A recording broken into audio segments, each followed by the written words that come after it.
Eu quero já passar a bola para o nosso Felipe Pena, justamente para entender, Felipe, um pouco da sua visão de como é que você acha que vai ficar o debate público. A coisa será mesmo entre Lula e Bolsonaro e quem está certo nessa história?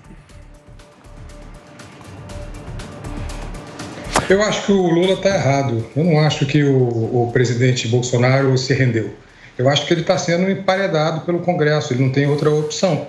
Ele foi emparedado por um Congresso que tem... O Arthur Lira está ali deitado em cima de dezenas de pedidos de impeachment, ele não tem o apoio de um partido, ele não tem uma base sólida, ele se rendeu ao Centrão e precisa do Centrão para manter a sua governabilidade. Então essa chantagem vai fazer com que ele mantenha todas as demandas do Congresso Nacional. Se a gente comparar, meu caro, o mensalão é uma gorjeta perto do orçamento secreto. Estamos falando de 17 bilhões. Se isso aí, 17 bilhões por ano, para comprar deputados, se isso aí não é corrupção, não sei mais o que é. É muito dinheiro. O orçamento público, o orçamento tem que ser público. Não pode haver nenhum tipo de orçamento secreto tramitando na Câmara dos Deputados. Isso é um absurdo gigantesco, mas com o qual o Poder Executivo concorda, porque não tem opção. Então, acho que o Lula está muito equivocado.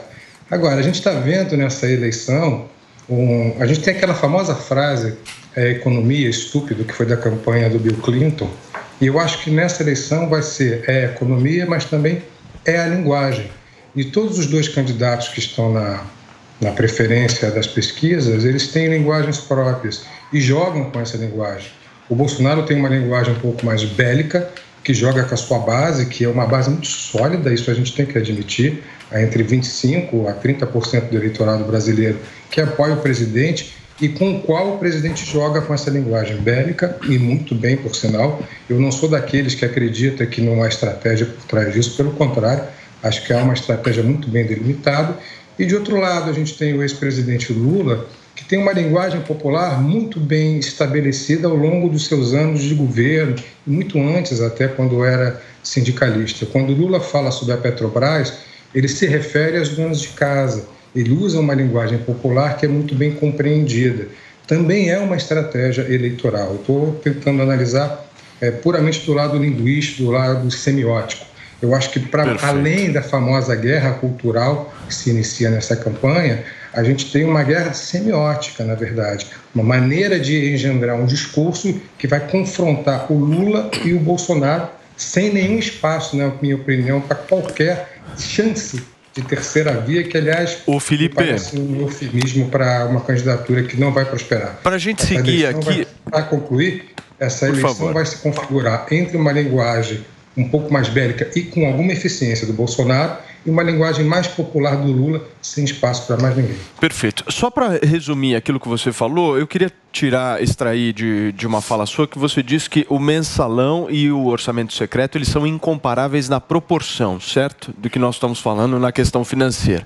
E eu vou passar justamente a palavra para a Zoe Martins para saber se você concorda com essa afirmação do Felipe. Zoe, são incomparáveis os números e houve corrupção no governo Bolsonaro? Orçamento secreto não é crime. Agora, mensalão com certeza é crime e todo mundo sabe disso. O que tem que ser discutido aqui é como um condenado pode ter a oportunidade de sair candidato, de estar aí como pré-candidato no debate público, né? Batendo na porta do brasileiro, chegando e falando: licença, eu roubei no passado, agora eu fui descondenado pela justiça, não pelos brasileiros, estou querendo roubar mais um pouquinho. Será que você me deixa entrar na sua casa? É isso que está acontecendo. O Lula, um corrupto, o maior corrupto da história do Brasil, condenado em mais de três instâncias, solto por aí, fazendo campanha. O Bolsonaro está mais do que certo, né, de vir a público, lembrar as pessoas dos milhões que o PT, que o Lula, né, o lulismo roubou do Brasil, lembrar o povo brasileiro dos financiamentos à ditadura, ao invés de financiar aqui os brasileiros, de trazer melhor perspectiva de vida, de dar emprego, ao invés de Bolsa Família, Bolsa Esmola, pegaram esse dinheiro e mandaram lá para a ditadura. Orçamento secreto está na lei. Você faz há anos isso, não é crime. Agora, pode ser que não seja o certo, pode ser que não seja o ético. Agora, não é crime. O mensalão, com certeza, é crime. E o Lula pagou, né? Ficou 1 ano preso, mas graças ao nosso STF aí arbitrário, tá aí solto, fazendo campanha, querendo voltar para a roubalheira. Ô, Sabara, eu já vou te passar a palavra, mas eu vi que o Felipe Pena discorda completamente do que falou a Zoe. É isso, Felipe? Só 2 observações com todo respeito à Zoe e a tudo que ela disse. Primeiro, o Lula não foi condenado no mensalão. Eu não estou dizendo que o mensalão não existiu, mas o Lula não foi condenado no mensalão.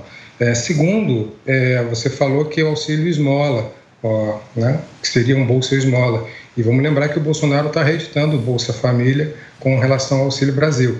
E nunca houve orçamento secreto. Tem tempo para acabar, né? Vai até o final desse ano. Ao contrário do que você disse, o orçamento secreto é uma invenção no governo Bolsonaro, do legislativo no governo Bolsonaro. E é sim uma forma de corrupção. Uma forma de corrupção muito grande, porque os deputados não prestam contas. Muitas vezes você não sabe qual foi o deputado, aliás, na maioria das vezes, você não sabe que deputado empenhou determinada verba do orçamento. Isso é um absurdo. Mas foi votado agora na Câmara, né? Por maior transparência. Não com retroativo, não com retroativo. A gente não sabe que nos 2 anos, os 34 bilhões que foram gastos. Vou repetir, no mensalão, determinadas pessoas, não o ex-presidente Lula, foram condenadas por pagamento de R$30 mil por mês. R$30 mil por mês a deputados para votar. É errado? É claro que é. É crime? Claro que é. Você tem toda a razão. Agora nós temos deputados recebendo 17 bilhões. De 30 mil multiplicado por 300 deputados, se façam as contas, passamos para 17 bilhões por ano. Se isso não é crime, eu não sei mais o que é. Mas isso não depende só do presidente, né? Mas com notas fiscais que não são conferidas, a gente não sabe que serviço foi prestado. Desculpe, Zoe, com todo respeito, se isso não é crime, eu não sei mais o que é. E além de crime, é um crime de honra, porque é muito maior. 17 bilhões que poderiam estar na educação, que poderiam estar combatendo a pandemia. Isso é um crime grave. Zoe, em seguida o Sabara. O Bolsonaro, infelizmente, não consegue, como uma pessoa democrática que ele não pode interferir nos outros poderes. Então, essa questão do orçamento secreto diz respeito também ao legislativo. Ele não pode interferir no que os deputados estão fazendo, né? Então, não recai sobre o Bolsonaro nenhuma acusação direta de corrupção. No governo Bolsonaro, até agora, não teve corrupção dele. Agora, tem outras pessoas que fazem parte também do governo que não tem como a gente saber. Mas do presidente Bolsonaro, diferente do Lula, ele não fez corrupção. Não tem nada, nenhum crime que recaia sobre ele.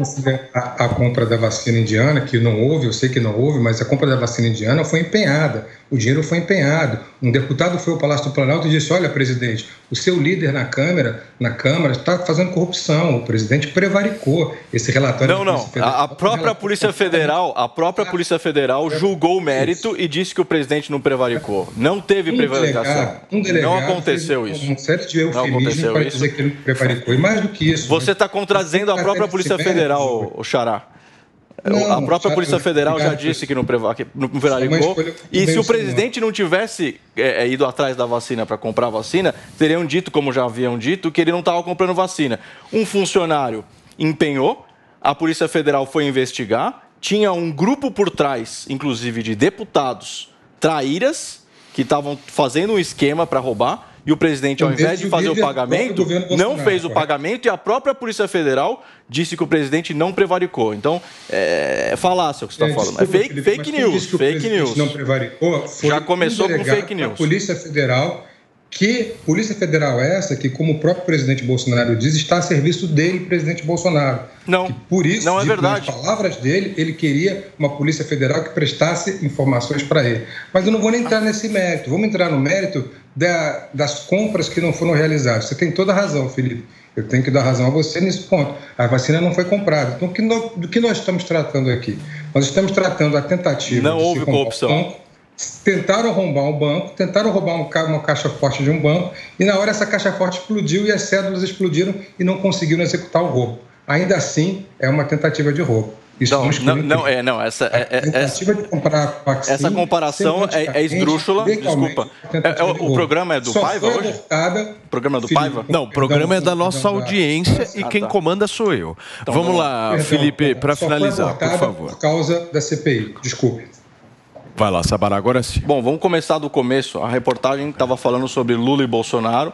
O Lula mudou o assunto, porque o assunto era a questão da censura e da regulamentação da mídia.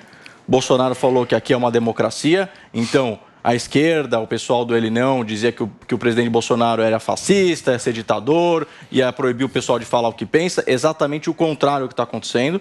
E aí o Lula, quando foi perguntado, né, sobre Bolsonaro e sobre a campanha, mudou de assunto e veio falar de comparação de mensalão, que obviamente foi desvio de dinheiro, foi roubo, enquanto o Congresso, que é legislativo, é outro poder, não tem nada a ver com o presidente, ou seja, outro poder, exigiu e votou. E o Executivo, se não faz, o STF vai lá e obriga a fazer, a gente sabe que é assim, ou seja, essa tal autonomia dos poderes já não está acontecendo faz tempo.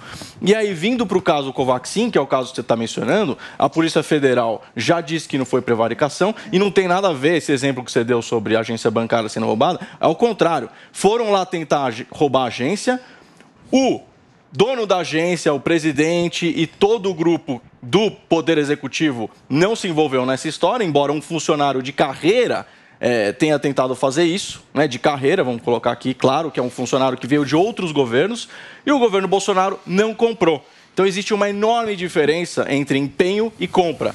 Bolsonaro não prevaricou, Muito bem. Isso é fake news.